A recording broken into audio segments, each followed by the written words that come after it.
আসসালামু আলাইকুম। এখন দেখবেন সংবাদ শিরোনাম। ভোটের প্রচারে সর্বশক্তি দিয়ে মাঠে নেমেছে বিএনপি জামাতের প্রার্থীরা। থেমে নেই স্বতন্ত্র ও অন্যরাও ভোটারের মন জোগাতে দিচ্ছেন নানান প্রতিশ্রুতি। উত্তরের 4 জেলার জামাতের নির্বাচনী জনসভা। ক্ষমতায় গেলে বিলুপ্ত হবে জমিদারি প্রথার মতো রাজনীতি, বললেন দলের আমির ডাক্তার শফিকুর রহমান।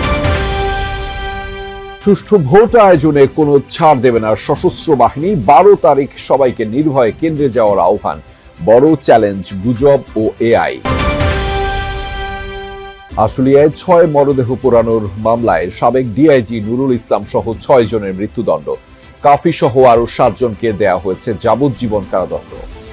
এতক্ষণ দেখছিলেন সংবাদ শিরোনাম, এখন দেখবেন বিস্তারিত।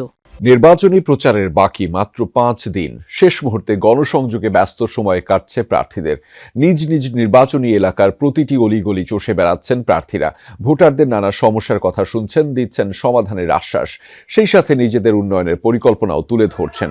নানা প্রতিশ্রুতি দিয়ে চেষ্টা করছেন ভোটারদের মন জয়ের। লিফলেট বিতরণ, পথসভা এবং উঠান বৈঠকে সকাল থেকে রাত অবধি চলছে নির্বাচনী প্রচার।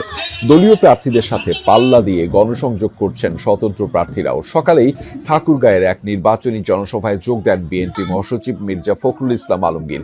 সেখানে তিনি সম্প্রীতির বন্ধন দৃঢ় করতে বিএনপির প্রতিজ্ঞাবদ্ধ দেন এমন আশ্বাস। বলেন, নির্বাচন বানচালে অপচেষ্টা চালাচ্ছে একটি পক্ষ। আমি যেমন ভোট দিতে যাবো, আপনি তেমনি ভোট দিতে যাবেন। কে আপনাদেরকে হামলা করতেছে, কে আপনাদের আটকাচ্ছে, এটা আমরা দেখব। আমাদের শরীরে এক বিন্দু রক্ত থাকতে আপনাদের কোনো ক্ষতি আমরা হতে দেব না। খুলনা সিটি কর্পোরেশনের আংশিক দিঘলিয়া উপজেলার আড়ংঘাটা ও যোগীপাল ইউনিয়ন নিয়ে গঠিত খুলনা 3 আসন শিল্পাঞ্চল হিসেবে একসময় খ্যাত ছিল এই অঞ্চলটি। কিন্তু বিগত বছরগুলোয় এখানকার বেশ কিছু পাটকল বন্ধ হয়ে যাওয়ায় সেই তকমা বর্তমানে শুধুই ইতিহাস। ত্রয়োদশ জাতীয় সংসদ নির্বাচনের প্রার্থীরা ভোটারদের আশ্বাস দিচ্ছেন, বিজয়ী হলে আবারও পুনরুজ্জীবিত করা হবে পাটকলগুলোকে। খুলনার শিল্পাঞ্চল হিসেবে পরিচিত যে জায়গাটা, সেটাই হচ্ছে খালিশপুর এবং দৌলতপুর। এই অঞ্চলে আসলে প্রধান সমস্যা যেটা হচ্ছে শিল্পাঞ্চল ছিল, সেটা এখন সবই বন্ধ। মৃত্যুপুরী এলাকা, এই এলাকার মানুষ মানে কলকারখানাগুলো না থাকায় আস্তে আস্তে তারা মানে চলে গেছেন, বিভিন্ন পেশায় যুক্ত হয়েছেন। এলাকার আসলে কর্মহীন হয়ে পড়েছে মানুষগুলো। তারা চান যে এলাকার জন্য আবার নতুন করে শিল্প কলকারখানাগুলো চালু হয়, যেসব বন্ধ পাটকলগুলো আছে। ক্ষমতায় গেলে জমিদারি প্রথার মতো যে রাজনীতি, সেটা বিলুপ্ত করা হবে। সকালে নওগাঁর জনসভায় মন্তব্য করেছেন জামায়াতের আমির ডাক্তার শফিকুর রহমান। জেলার এটিএম মাঠের জনসভায় তিনি বলেন, দেশে আর কোনো বৈষম্য চলবে না। নতুন বাংলাদেশ সবার, এখানে কোনো মেজরিটি মাইনরিটি থাকবে না। ডাক্তার শফিকুর রহমান বলেন, ক্ষমতায় গেলে বিদেশে পাচারকৃত অর্থ ফেরত এনে রাষ্ট্রীয় কোষাগারে জমা দেওয়ার ব্যবস্থা করবে জামায়াত। কাউকে চাঁদাবাজি করতে দেয়া হবে না, ধরা পড়লে মিলবে উপযুক্ত শাস্তি। 54 বছরে বাংলাদেশ বারবার সুযোগ পেয়েছে। যারা শাসন ক্ষমতায় এসেছেন তারা নিজেরা ক্ষমতাবান হয়েছেন, কিন্তু জনগণের ক্ষমতা তারা বৃদ্ধি করেন নাই। তারা জনগণের পকেট কেটে নিজেদের কপাল কিসমত বড় করেছেন। জনগণের টাকা চুরি করেছেন, ডাকাতি করেছেন, লুণ্ঠন করেছেন, ব্যাংক ধ্বংস করেছেন, বিমা ধ্বংস করেছেন, শেয়ার মার্কেট লুট করেছেন। পরে দিনের দ্বিতীয় জনসভায় চাঁপাইনবাবগঞ্জে যোগ দেন জামায়াতে আমির। বলেন, ক্ষমতায় গেলে পুরো উত্তরবঙ্গকে কৃষি শিল্পের রাজধানী হিসেবে গড়ে তোলা হবে। এছাড়াও আজ রাজশাহীর গোদাগাড়ী ও মহানগরী এবং নাটোরে জনসভায় বক্তব্য দেবেন জামায়াতে আমির। রাতে নাটোরেই অবস্থান করবেন তিনি। পরদিন যোগ দেবেন বরিশালের জনসভায়। ভোট সুষ্ঠু করতে পূর্বের নির্বাচনের তুলনায় অধিক সংখ্যক সেনা সদস্য মোতায়েন রয়েছে। নির্বাচনে বেসামরিক প্রশাসনকে সহযোগিতা করতে প্রস্তুত রয়েছে সেনাবাহিনীও। সাধারণ মানুষ যাতে নির্ভয়ে ও স্বাচ্ছন্দ্যে ভোটকেন্দ্রে যেতে পারে, সেজন্য টহল থাকবে এমনটা জানিয়েছেন সামরিক অপারেশনস পরিদপ্তরের পরিচালক ব্রিগেডিয়ার জেনারেল দেওয়ান মোহাম্মদ মঞ্জুর হোসেন। দুপুরে নির্বাচন উপলক্ষে সেনা প্রধানের কার্যক্রম পরিদর্শন নিয়ে এক ব্রিফিংয়ে এসব তথ্য জানিয়েছেন তিনি। নির্বাচন সুষ্ঠু করতে বাংলাদেশ সেনাবাহিনীর 1 লাখ সেনা সদস্য মোতায়েন করা হয়েছে বলেও জানিয়েছেন তিনি। বলেছেন, এবার সবচেয়ে বড় চ্যালেঞ্জ সোশ্যাল মিডিয়ায় ছড়ানো গুজব এবং এআই দিয়ে তৈরি প্রোপাগান্ডা। সামাজিক যোগাযোগ মাধ্যমে অপপ্রচার প্রতিরোধে কাজ চলছে বলেও জানিয়েছেন তিনি। আরও জানিয়েছেন, নির্বাচন নিয়ে সংশয় দূর করতে সেনাপ্রধান সকল বিভাগে গেছেন। অতিরিক্ত বল প্রয়োগ করার মতো পরিস্থিতি তৈরি হলে ধাপে ধাপে তা প্রয়োগ করা হবে। এর আগে সেনাবাহিনী প্রধান জেনারেল ওয়াকারুজ্জামান আসন্ন ত্রয়োদশ জাতীয় সংসদ নির্বাচন ও গণভোট 2026 উপলক্ষে জাতীয় স্টেডিয়াম গুলিস্তানে অবস্থিত সেনা ক্যাম্প পরিদর্শন ও অসামরিক প্রশাসনের সাথে মত বিনিময় করেন।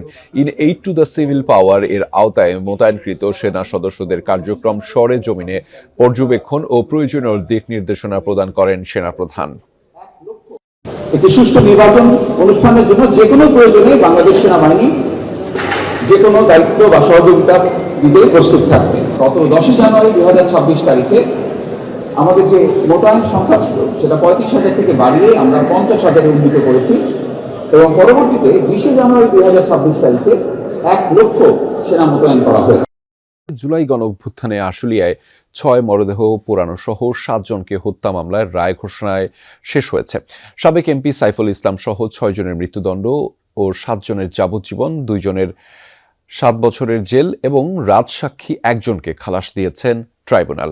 আন্তর্জাতিক অপরাধ ট্রাইব্যুনালে এই মামলার অভিযোগ প্রমাণিত হয়েছে। ট্রাইব্যুনাল 2 এর চেয়ারম্যান বিচারপতি নজরুল ইসলাম চৌধুরী নেতৃত্বাধীন 3 সদস্যের আন্তর্জাতিক অপরাধ ট্রাইব্যুনালের বিচারিক প্যানেলে এই রায় ঘোষণা করেন। তারা মামলায় অভিযুক্ত সাবেক এমপি সাইফুল ইসলাম, সাবেক ডিআইজি নুরুল ইসলাম, পুলিশ পরিদর্শক AFM সায়েদ রনিকে মৃত্যুদণ্ডের নির্দেশ দিয়েছেন। খালাস দিয়েছেন রাজসাক্ষী ASI শেখ আফজালুল হককে। একই সাথে সাইফুল ইসলামের সকল সম্পত্তি বাজেয়াপ্ত ও ভুক্তভোগীদের পরিবারের মাঝে বন্টনের নির্দেশও দিয়েছেন ট্রাইব্যুনাল। এ নিয়ে আওয়ামী লীগ সরকারের সময় মানবতা বিরোধী অপরাধের ঘটনায় 3টি মামলার রায় এলো। আজকে আন্তর্জাতিক অপরাধ ট্রাইব্যুনালে তৃতীয় একটি মামলার রায় হয়েছে। এই রায়টি অত্যন্ত গুরুত্বপূর্ণ, কারণ 5 আগস্টের দিন আশুলিয়াতে থানার সামনে সেখানে 6 জনকে পুড়িয়ে হত্যা করা হয় এবং পুরানোর সময় 1 জন জীবিত ছিল। এই তদন্তে এই তথ্যটি বেরিয়ে এসেছে এবং দীর্ঘ তদন্ত, সাক্ষ্য গ্রহণ, জেরা, পাশাপাশি যুক্তিতর্ক, যুক্তি খণ্ডন সব শেষ করে আজকে রায় ঘোষণা করলেন আন্তর্জাতিক অপরাধ ট্রাইব্যুনাল। সেখানে সাবেক এমপি সাইফুল ইসলাম সহ 6 জনকে মৃত্যুদণ্ড দিয়েছেন এবং পাশাপাশি এখানে 7 জনকে যাবজ্জীবন কারাদণ্ড দিয়েছেন, 2 জনকে 7 বছরের এবং 1 জন যিনি রাজসাক্ষী ছিলেন আফজালুল হক তাকে খালাস দিয়েছেন।